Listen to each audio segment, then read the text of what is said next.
The story of Theseus and the Minotaur.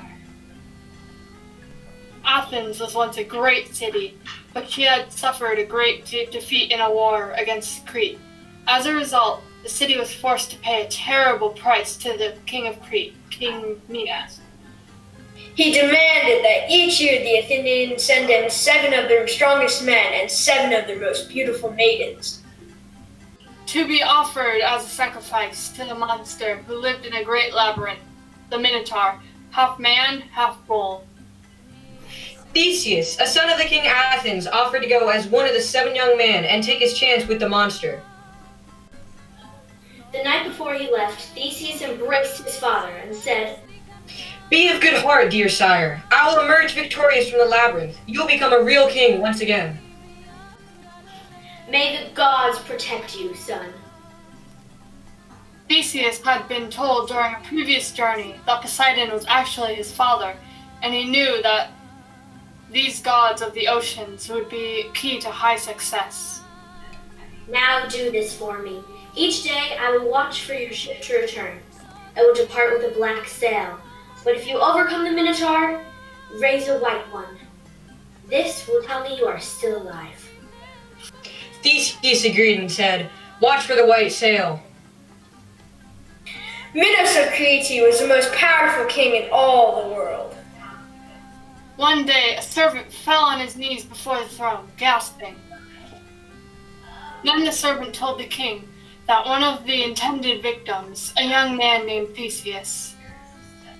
"Signal my warships in the harbor to seize the ship and let their friends be dragged through the streets," thundered the king. "Awkward, very awkward, worth taking a look at. Bring him to me." Theseus was informed that the king agreed to see him. When he came to the palace, he was introduced to the king's daughter, the lovely princess. She sat beside him. "You wanted to see me? Here I am. Speak." "As the son of my father Aegis, king of Athens, I ask you to stop demanding your yearly sacrifice."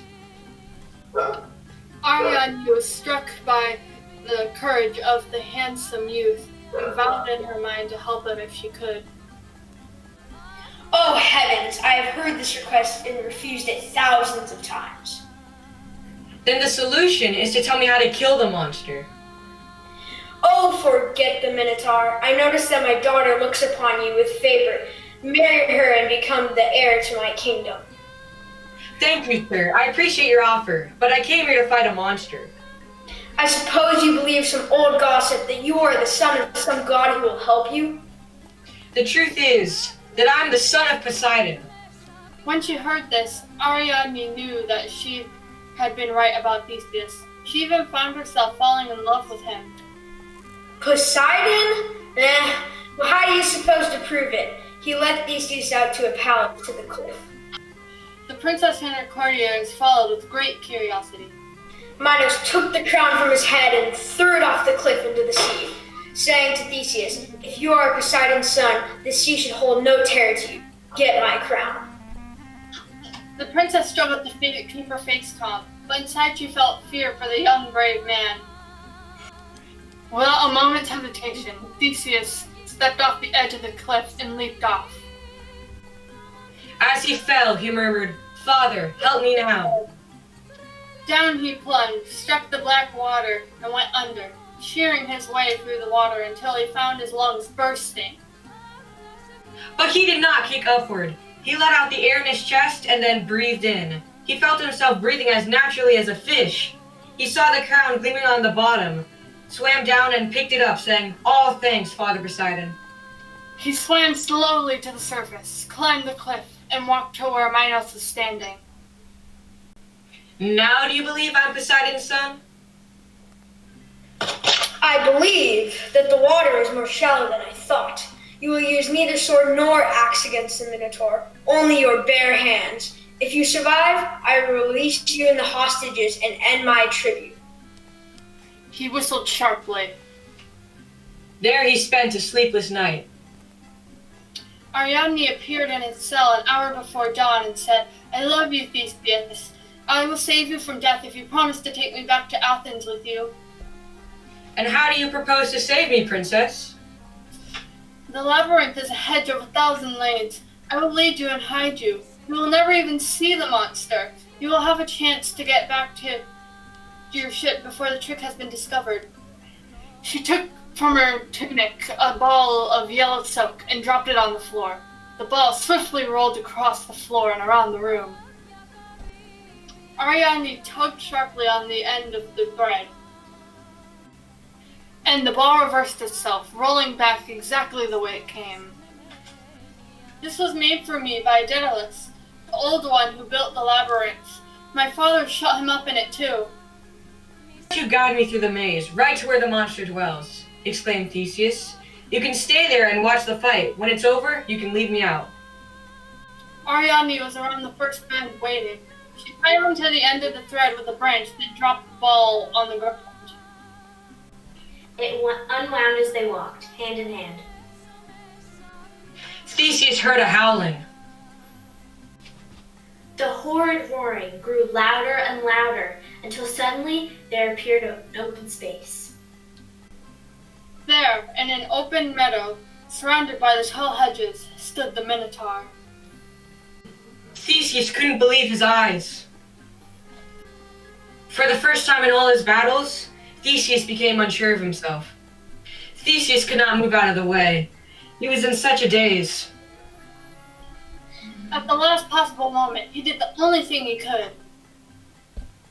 He leaped into the air, seized the monster's horns, and somersaulted onto the monster's head and crouched, gripping with all his strength.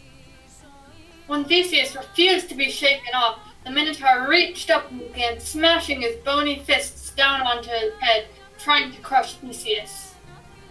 This is what Theseus had been waiting for. At the first swing toward him, he leaped off the head, and the fist smashed between the horns. The beast staggered and fell. He had stunned himself. Theseus knew he only had a few seconds. He rushed to the monster, took a horn in both hands, put it against the ugly face, and broke the horn off the base. Now he too was armed. The pain of the breaking horn brought the beast back to his senses. Theseus waited until the beast was 10 paces away, and then he whipped his arm forward, hurling the horn like it was a javelin with all his might. Then it whirled to try and stab Theseus with its horn, but the monster was weakened and suddenly lay quiet. Ariadne ran to the fallen dude. She turned him over and raised him in her arms. He was breathing. Theseus opened his eyes, looked at the dead Minotaur, looked at her, and smiled. "Tell your thread to wind itself back up again. Princess, we're off for Athens." When Theseus emerged from the labyrinth, there was an enormous crowd gathered. "Prince Theseus, according to the terms of our agreement, I must release you and the hostages. It seems my daughter has helped you." Then Minos gave his permission to Ariadne to accompany Theseus home to become his wife. "I will take care of your daughter, King. Now, farewell." And so, Theseus, his companions, and the princess sailed toward Athens. Theseus was so happy that he forgot his promise to his father. He forgot to tell the crew to take down the black sail and raise a white one. King Aegeus was keeping a lonely watch on the hill of the temple. He saw a tiny speck on the horizon. As he watched it grow bigger and bigger. As it came nearer, his heart grew heavy. The sail was a black one. He knew his son was dead. "I have killed him. In my weakness, I have sent him off to be killed. I am unfit to live, unfit to be king." An old king jumped from the hill into the sea and was drowned. Since that day, that stretch of water has been known as the Aegean Sea. Upon his return, Theseus was hailed as the new king. Then, one day, he returned to Crete. It also became the crown of Minos, the same crown he had once recovered from the sea.